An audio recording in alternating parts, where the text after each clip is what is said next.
आका की दीद होगी, मैं सज के घर से निकल रहा हूँ। मौत एक ऐसी चीज़ है कि दुनिया में जो भी नियामत मिली है ना, सारी नियामतों में सबसे ज़्यादा कीमती मौत है। ये तो एक अल्लाह की खेती है। आप लोग इधर से इधर आ जाइए, कुर्सी लग जाएगी इधर भी। ये अल्लाह की खेती है। अपनी खेती में से वो जब चाहे फसल काट ले। जैसे इंसान है, मजदूर है, किसान है, खेती करता है, उस खेत का मिल्कियत मालिक ये बनता है जब चाहे जो फल चाहे तोड़ लेता है। लेकिन उसी तरह अल्लाह की भी ये खेती है, इसमें भी कोई हद है। आलम अरवाह में सबसे पूछा गया था, दुनिया में जाओगे कौन चीज़ लोगे, क्या नहीं लोगे, सबको पूछ करके ही दिया गया है। तो मौत जो है एक ऐसी कीमती चीज़ है। हालांकि कोई हमारे बीच में से जाते हैं तो तकलीफ़ तो बहुत होती है, क्योंकि आखिरी दीदार है। इसके बाद अब इनका दीदार होने वाला नहीं है, अब है तो मैदान महशर में। लेकिन ये इतनी कीमती चीज़ है कि जैसे ही आंख बंद होती है, कब्र में पहुंचते हैं, सवाल होता है, तीसरा सवाल, मा कुंता तक़ूलु फ़ी हक़्क़ि हाज़िर रजुल। उस वक्त ईमान वाला अपने नबी की ज़ियारत करते हैं। जीते जी तो कोई नहीं कर सकता है। जो हुजूर के ज़माने में देखा उनको साहबी कहते हैं। अब हुजूर जब ज़ाहिरी ज़िंदगी लेके पर्दा किए तो अब तो कोई देख नहीं सकता है। अब अगर कोई उतना पहुँचे हुए हैं तो ख्वाब देखेगा कि ख्वाब में हुजूर का दीदार किया। और चाहे वो कोई भी हो, जिसने भी हुजूर का शक्ल देखा, हकीकत में वो हुजूर ही होते हैं, लेकिन ख्वाब में होते हैं। वही इंसान जब कब्र की दुनिया में पहुंचते हैं तो अब उनसे सवाल होता है कि क्या कहा करता था इस मर्द मोमिन के बारे में जो तुम्हारे सामने मौजूद है। तो उस वक्त रसूल पाक सल्लल्लाहु अलैहि वसल्लम को वो मरने वाला शख्स जो कब्र में दफन है वो अपनी आँख से देखते हैं। जैसे जिंदा आदमी एक दूसरे को बज़ाहिर देखते हैं आमना सामना, ऐसे ही हुजूर को उस मरहूम भी देखते हैं। तो मौत सबसे कीमती है। हाँ, ये बात तो है कि हमारे बीच से कोई जाते हैं तो अफसोस होता है, लेकिन अल्लाह ताला सब्र भी पैदा किया है, बहुत जल्दी सब्र भी देता है। तो उस मरने वाले जो शख्स होते हैं उनके तरफ से शायर एक शेर लिखते हैं कि लहद, लहद माने होता है कब्र। लहद में आका की दीद होगी, मैं सज के घर से निकल रहा हूँ। लहद में आका की दीद होगी, मैं सज के घर से निकल रहा हूँ। मेरे अजीजो ये रोना कैसा, मकान ही तो बदल रहा हूँ। ये सिर्फ सफ़र हुआ है। मिसाल के तौर पर एक मिसाल समझ लीजिए, हम सब जब दुनिया में नहीं आए तो कहीं ना कहीं थे। अल्लाह ने हमको आपको बना के कहीं रखा था। उस रखने वाली जगह का नाम है आलम अरवाह।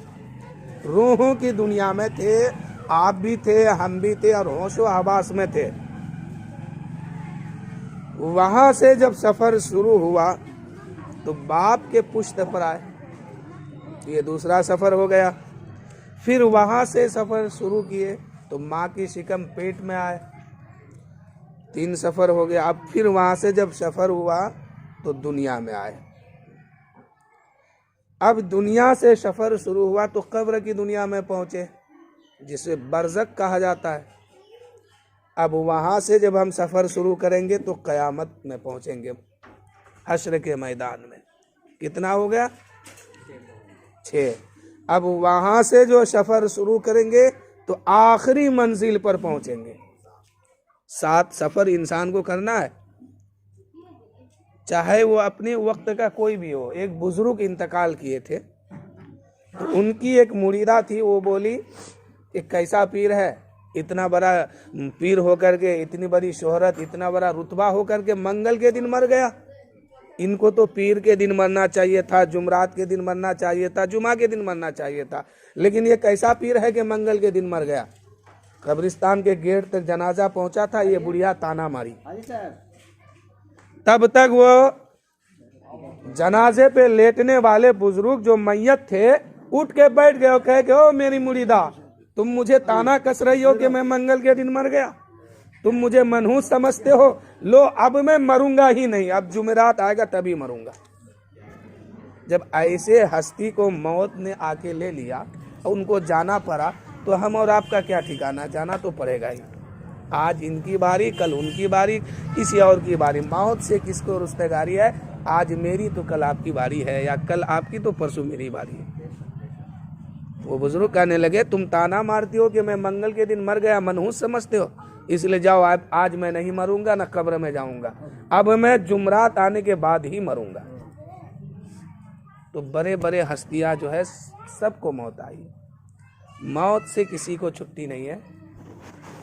तो 7 सफर इंसान किया है, हम लोग तो 1 2 3 चौथे में है, 5वां 6ठा 7वां बाकी है, 3 बाकी है।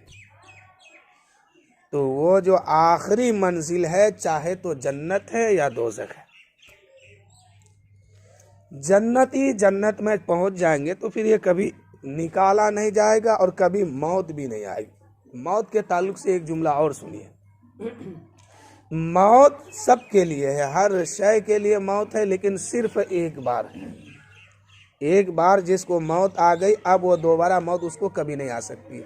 तो जन्नती जन्नत में पहुंचेगा, वहाँ का ऐशो आराम देखेगा कि बाप रे, दूध का नहर बह रहा है, हम वहाँ तो किलो किलो ले रहे थे, यहाँ पूरा समंदर बह रहा है, शहद का नहर बह रहा है, पानी का नहर बह रहा है, शराबन तहुर का नहर बह रहा है। यानी वहाँ की नियामत को देखने के बाद एक जन्नती के दिमाग में और जहन में बात आएगी कि कहीं मेरी मौत ना आ जाए और ये सब चीज़ मेरा छूट ना जाए।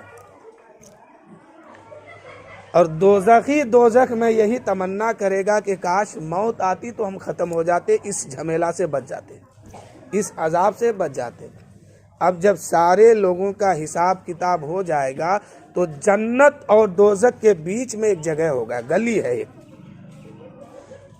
अल्लाह ताला फरिश्तों को हुक्म देगा कि फरिश्तों, मौत नाम की शय को जो मैंने पैदा किया है ना, इसको इसके बीच में लाके खड़ा कर दो और जन्नत में भी ऐलान कर दो, दोज़ख में भी ऐलान कर दो कि सब अपने अपने खिड़की से बाहर झांका करें।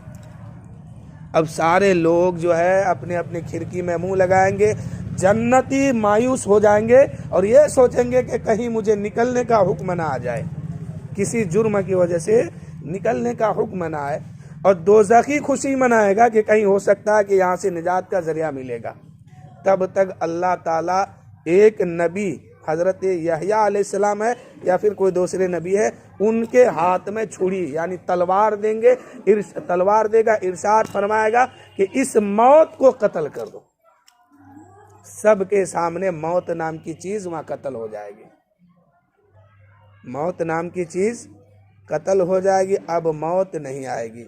तो आज तो ज़ाहिरी में हम लोग ये सोचते हैं कि मलकुल मौत आते हैं तो लेके रूह लेके जाते हैं, तो मलकुल मौत एक फरिश्ता है, उनके ज़िम्मे में ये मौत नाम की चीज़ और काम दिया गया है।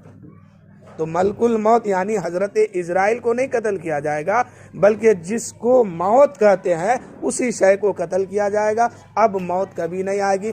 जहन्नमी जहन्नम में सर पटकेगा और जन्नती जश्न मनाएगा जन्नत में कि अब हमसे ये छूटने वाला नहीं है। तो वह हमेशा वही मंजिल है। और एक रिवायत और है कि जब ईमान वाला अपने करतूत के बिना पर जहन्नम में जाएगा, अपना सज़ा काटने के बाद एक ना एक दिन उसको जन्नत ज़रूर मिलेगी। तो ये सिर्फ ईमान वालों के लिए, जन्नत सिर्फ ईमान वालों के लिए। हाँ, अपने अमल के बुनियाद पर अगर वो जहन्नम में गया है तो जो सज़ा मुतय्यन हो गया वो सज़ा काट के फिर जन्नत में पहुँचेंगे। लेकिन कुफ़ार व मुशरिकीन, यहूद व नसरा, ऐसे लोग जो है कभी जन्नत में नहीं जाएंगे, किसी भी सूरत में नहीं। हाँ, तो शेर क्या पढ़ दे कि लहद में आका की दीद होगी, मैं सज के घर से निकल रहा हूँ, मेरे अजीजो ये रोना कैसा मकान ही तो बदल रहा हूँ। और अगला शेर देखिए, लगा के खुशबू में सो रहा हूँ, फरिश्तों मुझको उठाओ जल्दी। लगा के खुशबू में सो रहा हूँ, फरिश्तों मुझको उठाओ जल्दी। नबी हमारे हैं सामने, अब खुशी के मारे मचल रहा हूँ। एक चीज गौर कीजिए, मैयत कब्र में कह रही कि फरिश्तों जल्दी उठाओ, मैं तो दीदार करने के लिए आया हूँ। उस कब्र में जो है एक मैयत को हम उतार के आते हैं, दफन किए एक मैयत, उसके बाद दो फरिश्ता उस कब्र में तशरीफ लाए। तादाद कितनी की हो गई? 3 की। सवाल क्या होता है कि माँ कुंता तकुलो फी हक़्क़े हाज़िर रजुल, क्या कहा करता था इस मर्द मोमिन के बारे में? ये फरिश्ता होके पूछ रहे हैं और मैयत होके जवाब दे रहे हैं, और सवाल होता है कि क्या कहा करता था। तो अब बात जाहिर हो गई कि अब तादाद 3 की नहीं 4 की हो गई है, क्योंकि किसी के बारे में पूछा जा रहा है। सामने नहीं होते तो फरिश्ता ये नहीं कहते कि सामने जो तुम्हारे मौजूद है उनके बारे में बताओ, और फरिश्ता झूठ बोलने से पाक है, वो मासूम है, उससे झूठ कभी नहीं बोला जाता, वो कभी झूठ नहीं बोलते हैं। अब वो पूछ रहे हैं कि इसके बारे में तुम क्या कहते हो जो तुम्हारे सामने मौजूद है। अब समझ जाइए कि हुजूर कब्र में तशरीफ लाते हैं। तादाद 4 की हो गई। अगर ईमान वाला है तो कहता है, ए फरिश्ता तुम इनके बारे में मुझसे पूछते हो, यही तो हर दर्द की दवा सल्ले अला मोहम्मद है, इन्हीं का कलमा पढ़ के मैं मुसलमान हुआ हूँ। और ए फरिश्तों सुनो, इन्हीं के सदके में मुझे बनाया गया है, इन्हीं के सदके में मुझे दुनिया में भेजा गया है, और इन्हीं को देखने के लिए मैं मौत का मजा चिख करके यहाँ आया हूँ, और आंख मेरी खुली है इसी को देखने के लिए। कहते हैं ना कि मैं सो जाऊं या मुस्तफ़ा कहते कहते खुली मेरी आंखें सल्ले आला कहते कहते। तो तादाद वहाँ 4 की है कि लगा के खुशबू में सो रहा हूँ, फरिश्तों मुझको उठाओ जल्दी। नबी हमारे है सामने, अब खुशी के मारे मचल रहा हूँ। वो अगरबत्ती को वहां से हटाइए, नहीं पढ़ने दे रहा हूँ, नीचे रख दीजिए या उधर ले चले। दुरूद शरीफ पढ़िए, अल्लाहुम्मा सल्ली अला सय्यिदिना शफीअना हबीबना मौलाना मुहम्मदिन मादिनिल जुद वल करम बारिक वसल्लिम सल्लु अलैहि सल्लतु वस्सलाम अलैका या रसूल अल्लाह सल्लल्लाहु तआला अलैहि वसल्लम। किसी के दर का फकीर हूँ मैं, मोहब्बतों का असीर हूँ मैं। किसी के दर का फकीर हूँ मैं, मोहब्बतों का असीर हूँ मैं बेसहारा नहीं हूँ लोगो, नबी के टुकड़ों पे पल रहा हूँ।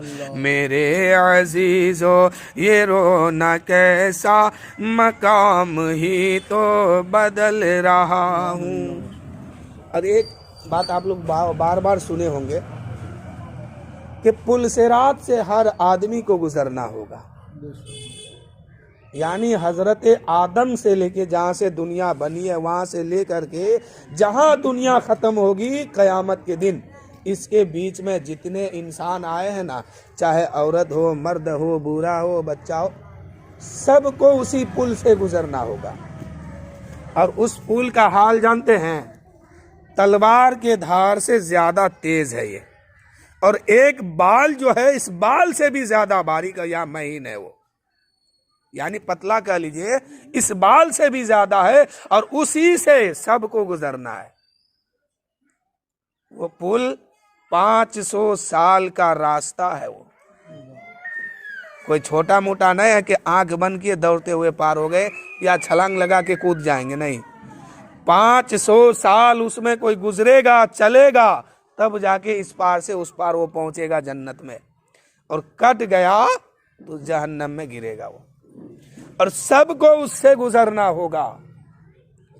हजरत जिब्राइल अमीन से हुजूर ने पूछा था कब? मेराज की रात में सिदरा पर, जब जिब्राइल ने कहा या रसूल अल्लाह हम नहीं जा सकते यहाँ से आगे, मेरे बालों पर जल जाएंगे, मेरी हद यहीं तक है, अब आपको यहाँ से अकेले जाना होगा, आप जाने आपका रब जाने, क्योंकि आप लिबासे हकीकत में यहाँ से जलवागर होने वाले हैं। जब तक दुनिया में थे और दुनिया से लेकर के सिदरा तक आप आए हैं तो लिबासे बशरियत यानी इंसानियत में थे, लिबासे बशरियत में थे। अब यहाँ से आगे जो है आप लिबासे हकीकत में जलवागर होने वाले हैं, अब हम यहाँ से आगे नहीं जा सकते हैं, मेरे बालों पर जल जाएंगे, मेरी हद यहीं तक है। तो हुजूर ने फरमाया जिब्राइल कोई ख्वाहिश है तो बताओ, मैं अपने रब की बारगाह में तुम्हारे बारे में बताऊंगा। तो जिब्राइल ने कहा या रसूल अल्लाह, एक तमन्ना है, जिस दिन से मुझे बनाया गया उस दिन से लेके आज तक मैं इसी बात में गुम हूँ कि ये मुझे शरफ मिले कि ना मिले, इसलिए या रसूल अल्लाह आप अल्लाह की बारगाह में जा रहे हैं, मेरी बात कबूल किया जाए। और मेरी तमन्ना यह है कि जब बरोज़े महशर हश्र के दिन, क़यामत के दिन पुलसिरात से आपकी उम्मत की गुजर हो, उस वक्त मुझे पर बिछाने का मौका मिल जाए, ताकि मैं पर बिछा दूं उस पुल के ऊपर और आपकी उम्मत जो है आसानी से उससे गुजर जाए। कि रजा अब तो पुल से वजद करते गुजरिए कि है रब्बे सल्लिम सदाए मोहम्मद। हुजूर ने फरमाया कि जाओ तेरी बात कबूल की गई। तो जब उम्मते मुहम्मदिया उससे पार होंगे तो वजद करते, यानी रजा अब तो पुल से वजद करते गुजरिए। वजद का माने होता झूमते हुए चलिए, अब ये नहीं कि संभल संभल के, झूमते हुए चलिए। तो सच्चा अगर आशिक बनना चाहते हैं और सच्चा आशिक रसूल बन के इस दुनिया से जाएंगे तो वो जो पुल है, जो बाल से भी ज्यादा बारीक, तलवार से के धार से भी ज्यादा तेज, तो हम उसमें वजद करते हुए गुजरेंगे, झूमते हुए गुजरेंगे। तो बहुत सारी बात भी है, हदीस पाक में भी बहुत सारी बात आई है कि जब आशिक जहन्नम के ऊपर से गुजरेगा तो जहन्नम की आग जो है चीखेगी, चिल्लाएगी कि नबी का दीवाना जल्दी से तुम यहाँ से गुजरो, इसलिए कि तुम्हारे ईमान की रोशनी और नूर की वजह से मेरे जहन्नम की आग ठंडी पड़ रही है। जहन्नम की आग भी कांप जाएगी, लेकिन कहाँ, किसके लिए? फजर में सोने वाले के लिए नहीं, जोहर में घूमने वाले के लिए नहीं। ये तो ये हाल होगा कि पुल में पैर रखेंगे, कहाँ गिरेंगे पता नहीं चलेगा। जो आशिक बन के जाएगा, आशिक कभी माशूक की बात को टालता नहीं है, आशिक अपने महबूब की बात को टालता नहीं है, चाहे वो बात सामने कोई भी रखा जाए। वो काम करना दुश्वार भी हो तो महबूब की बात को मान लिया जाता है। और अल्लाह का महबूब रसूल पाक सल्लल्लाहु अलैहि वसल्लम है। अब कोई बंदा अपने नबी से इश्क और मोहब्बत करना चाहे तो हुजूर की हर बात को मानना होगा। इसीलिए अमल ठीक ठाक कीजिए, कब होगा सफर किसी को मालूम नहीं है। तो उस पुल के बारे में एक शेर है, सुनिए। गुनाह की गठरी है सर पे मेरे, हुजूर मैं कैसे गुजरूं पुल से। गुनाह की गठरी है सर पे मेरे, हुजूर मैं गुजरूं पुल से कैसे। बचा लो आकर शफीए महशर के पुल से अब मैं गुजर रहा हूँ। बचा लो आकर शफीए महशर के पुल से अब मैं गुजर रहा हूँ। गुनाह की गठरी है सर पे मेरे, हुजूर कैसे मैं गुजरूं पुल से। बचा लो आकर शफीए महशर के पुल से अब मैं गुजर रहा हूँ। लहद में आका की दीद होगी, मैं सज के घर से निकल रहा हूँ। मेरे अजीजों ये रोना कैसा मकाम ही तो बदल रहा हूँ। और इस शेर को देखिए। मेरे जनाजे पे रोने वालों करीब आओ बगौर देखो मेरे जनाजे पे रोने वालों, करीब आओ बगौर देखो। मरा नहीं हूँ गमे नबी में, लिबास हस्ती बदल रहा हूँ। क्या समझते हैं कि कोई मर गया तो खत्म हो गया? नहीं, मर गया तो खत्म नहीं हो गया, बल्कि अब वो जो जिंदगी मिलेगी तो अब वो खत्म होने वाली नहीं है। ये दुनिया की जिंदगी है कि एक ना एक दिन खत्म होना है, और वहां जब मरने के बाद कब्र में पहुंचेंगे, अब जो मिलेगी जिंदगी तो खत्म होने वाली नहीं है। कब्र कहती है, एक दिन में 3 मरतबा चीख चीख के वो कह रही कि मुझ में आने से पहले तैयारी कर लो, मैं जन्नत के बागों में से एक बाग हूं या जहन्नम के गड्ढों में से एक गड्ढा हूं। जैसा करके आओगे मैं वैसा ही सलूक करूंगी। कब्र जो है इंसान को दबाती है। जैसे हम मैयत को कब्र में रख करके आते हैं तो कब्र जो है मैयत को दबाती है। फर्क इतना है कि जब आशिक कब्र में पहुंचता है तो एक माँ जैसे अपनी बच्चे को मोहब्बत से दबाती है, ऐसे ही कब्र जो है मोहब्बत से उसे दबाती है। लेकिन अगर अमल ठीक नहीं होगा तो फिर कब्र जो वहाँ दबाती है, जैसे वहाँ कैसे, जैसे कि एक चक्की में रख करके किसी चीज को पीसा जाता है, ऐसे कब्र दबाती है कि इधर की पसली उधर हो जाती है, हड्डियां टूट टूट के सुरमा बन जाती है। अगर अमल सही सलामत है, पक्का सच्चा ईमान वाला है, अपने नबी पर, अपने रसूल पर, अपने रब पर यकीन पक्का रखे हैं, ईमान मजबूत है, तो फिर वो कब्र जो है एक बिछड़े हुए माँ अपने बच्चे को जब मिलती है तो दबाती है, ऐसे ही जब कब्र में लोग पहुंचते हैं तो ईमान वाले को कब्र जो है मोहब्बत से मचल करके दबाती है। तो दबाती दोनों को है, एक ईमान वाले को, एक बेईमान वाले को। तो बेईमान वाले लोग को जब दबाती है कब्र तो उनकी हड्डियां पीस करके सुरमा हो जाती है, फिर उसको दोबारा सलामती वाली ये जिस्म मिलता है, फिर उसको दबाया जाता है। लेकिन ईमान वाला जब पहुंचता है ना, तो जैसे कई दिन कई साल के बाद एक बच्चा बिछड़ गया, कुछ मुद्दत के बाद माँ और बेटे की मुलाकात होती है, तो जैसे माँ अपने बेटे से गला लगा लेती है, चिमट करके मोहब्बत से दबाती है, ऐसे कब्र वहाँ उस इंसान को दबाती है, तो वो मोहब्बत से। तो सब क्या है, ईमान पर रखा गया है। शायर कहते हैं, मेरे जनाजे पे रोने वालों करीब आओ बगौर देखो, मरा नहीं हूँ गमे नबी में, लिबास हस्ती बदल रहा हूँ। मरा नहीं हूँ गमे नबी में, लिबास हस्ती बदल रहा हूँ। और ईमान वाला जब कब्र में पहुँचते हैं, जब लोग वहाँ से हटते हैं, मुनकर नकीर आते हैं, सवाल करते हैं, तो ईमान वाला क्या कहते हैं वो सुनिए।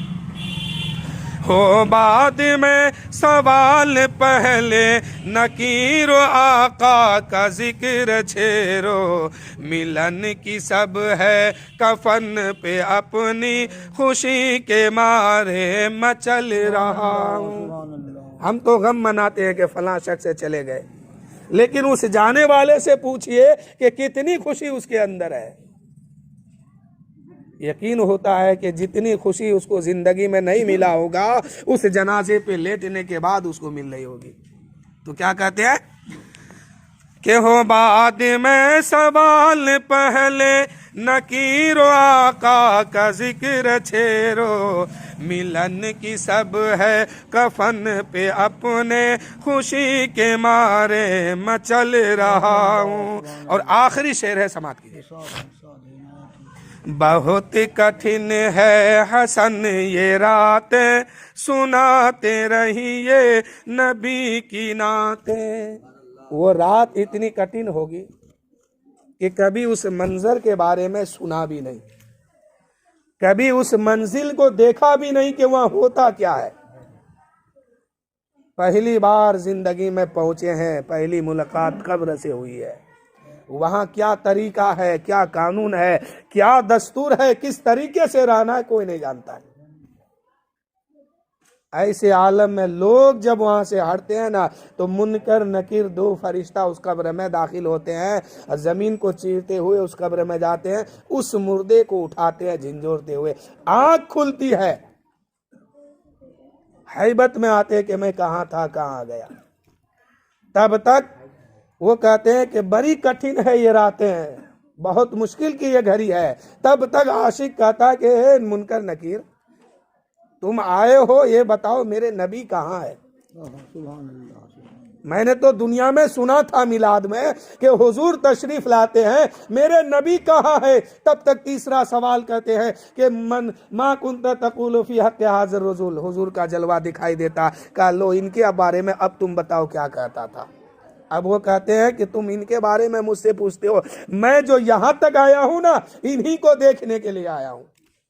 मैं मर के भी पहुंचा हूँ अपने यार को देखने के लिए, अपने महबूब को देखने के लिए कब्र में आया हूँ। एक शायर ने कहा था कि मैं कहाँ ऐ कब्र कहाँ काना की मैं तेरी तलाश, जब खाक में मिल गया तो पाया तुझको।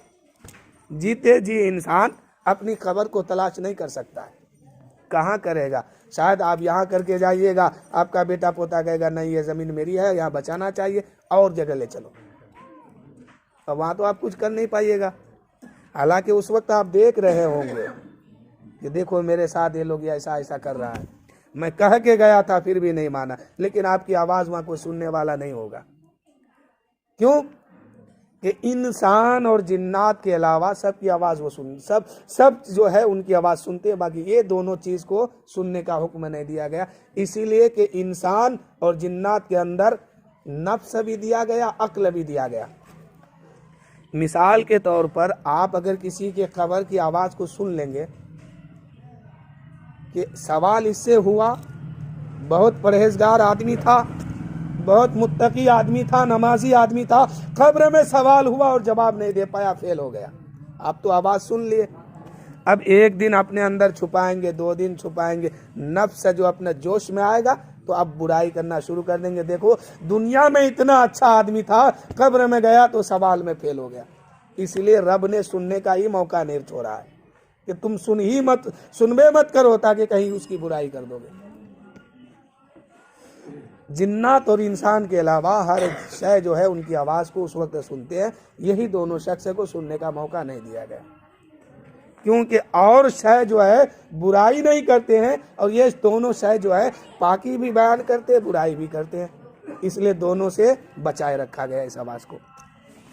शायर कहते हैं कि बड़ी कठिन है हसन ये रातें, सुनाते रहिए नबी की नातें, सुकून मिलता है दर्द दिल को, सुकून मिलता है दर्द दिल को, मैं नात सुन कर मचल रहा हूँ, सुकून मिलता है दर्द दिल को, मैं सुकून मिलता है दर्द दिल को, मैं नात सुन कर मचल रहा हूँ। अब खत्म कर दिया जाए, दोनों शरीफ पढ़ लीजिए। अल्लाहुम्मा सल्ली अला सय्यिदिना शफीना हबीबना मौलाना मुहम्मदिन मादिनिल जुद वल करम बारिक वसल्लम सल्लु अलैहि सलातु व सलामुन अलैका या रसूल अल्लाह सल्लल्लाहु तआला अलैहि वसल्लम। अल्लाह ताला इरशाद फरमाता है कुल्लु नफ्सिन ज़ाइक़तुल मौत, हर नफ्स को मौत का मज़ा चखना है। मज़ा का मतलब होता है कि जायका तुमको ख़त्म नहीं होना है। जैसे आप अपने घर में सब्जी बनाते हैं ना, तो अब ये सब्जी बनी है तो कैसी बनी है, इसमें मज़ा है कि नहीं है, नमक सही पड़ा कि मिर्चा सही पड़ा कि नहीं पड़ा, उसको जांचने के लिए क्या करते हैं, थोड़ा सा निकालते ज़बान पे रखते हैं। तो ये थोड़ा सा निकालने से आपकी सब्जी खत्म नहीं हुई, सारी सब्जी बची है। सिर्फ आपने उसका जायका एक कतरा जबान पे रखा, पूरे हंडी का जायका ले लिया कि इसमें जितनी सब्जियां हैं हर सब्जी का हाल क्या है, एक कतरा बता दिया। आप एक हंडी में सब्जी बनाते हैं, उसमें आलू डालते हैं, लौका डालते हैं, क्या क्या डालते हैं, मिर्च मसाला सब डालते हैं, आखिर में एक कतरा निकाल के जबान पे रखते हैं। आपने आलू उठा के नहीं रखा है, करेला उठा के नहीं रखा है, कोई और शय को उठा के नहीं रखा, सिर्फ उसके रस को एक कतरा उठा के रखा और पूरे हंडी में जितनी सब्जी है सबके बारे में आप बता देते हैं कि ये अभी इतना फीका है, इतना तीता है, इतने नमक है, इतने नमक नहीं है। तो मौत भी ऐसी है कि रब फरमाता कि तुमको जायका सिर्फ चखना है, तुमको मर के खत्म नहीं होना है। मैं तुम्हें फिर से जिंदा करूंगा, फिर से तुमसे सवाल करूंगा, जिंदगी का हिसाब भी लूंगा और तुम्हें आखिरत में ये 2 ठिकानों में से एक ठिकाना तेरे लिए होगा। तो जायका है ये मौत, मर के खत्म नहीं होना है, कुछ देर के लिए मौत है, फिर जो जिंदगी मिलेगी वो खत्म होने वाली नहीं है, वो किसी की नहीं, चाहे नेक आदमी हो या गुनहगार हो, सबके लिए बाकी रहना है। तो 1-2 अशार सुन लीजिए, फिर उसके बाद मैं अपनी गुफ्तगू खत्म करूंगा। क्या कि जाता हूँ मैं दुनिया से, मुझको न भुला देना, जब याद मेरी आए बख्शिश की दुआ देना। जाता हूँ मैं दुनिया से,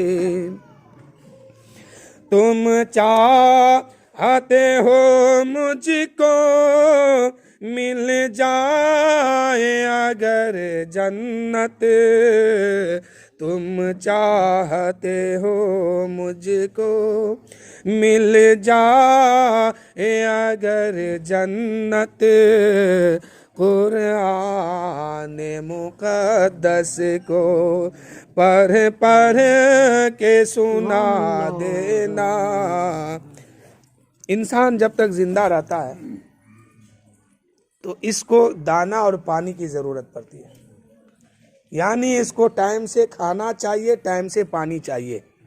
ये दोनों चीज अगर ना मिले तो इंसान दम दे देता है, जान निकल जाती है। अब मरने के बाद कब्र में आपके मुर्दे, आपकी मैयत आपसे खाना नहीं मांग रहा है। आप 1 लाख रुपए का खाना बना के रखिए, वो खाना उसको नहीं मिलेगा, वो आके आपके खाना को खाएंगे भी नहीं, हाथ तक नहीं लगाएंगे। तो जिंदगी में जिंदा रहने के लिए, दुनिया में जिंदा रहने के लिए पानी भी जरूरी है, खाना भी जरूरी है। ऐसे कब्र में सुकून के साथ रहने के लिए अब नेकी जरूरी है, सवाब जरूरी है। जैसे जिंदा आदमी को खाना ना मिले तो वो सही से रह नहीं सकता है, ऐसे मैयत को अगर सवाब ना मिले तो वो कब्र की दुनिया में सुकून से नहीं रह सकता। तो घर वाले की जिम्मेदारी ये होती है, पड़ोस की जिम्मेदारी ये होती है, ईमान वालों की जिम्मेदारी ये है कि अपने मोमिन भाई बहन के लिए